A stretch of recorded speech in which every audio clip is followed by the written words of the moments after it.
We're going to imagine this wall of metal rushing past us. We're going to imagine the crowd standing here as Lord Pirrie, Thomas Andrews and the 15,000 men who worked on Titanic saw their handiwork slide proudly into the sea. We're going to imagine the crowds lining the riverbank on the far side as the whole city of Belfast, including many of the men who built Titanic, bunking off work for the day to be able to see her launch. They would have lined the Clarendon dock on the far side. We're going to imagine it, and we're going to try and mark it ourselves with our massive cheer for the 62 seconds of Titanic's launch. Because of course we all do know the saying that Titanic was alright when it left here.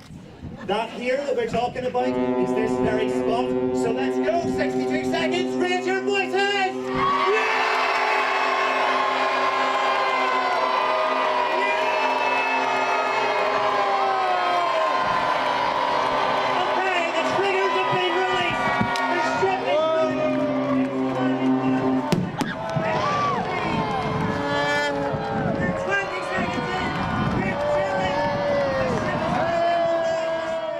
Today is a day when we can celebrate Titanic. When it comes to next year in 2012, it's a time for commemoration and reflection, and obviously the sadness of what happened to the ship. But now in 2011, we can look at the ship as a brilliant piece of engineering and celebrate the achievement of Belfast in building that ship. For a long time there was a sense of shame here in the city about what had happened to Titanic. We felt, was it our fault in some way?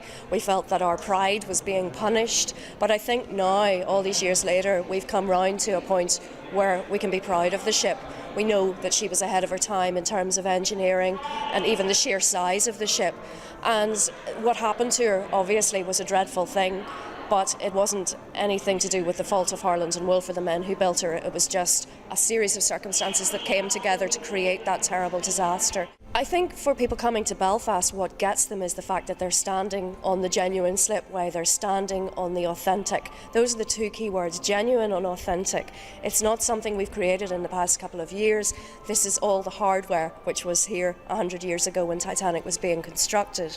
And for people who've loved the Titanic story all of their life to come and stand here in Belfast, see the piece of water into which it was first launched, it's a real thrill for them, and I'd love to share that with them.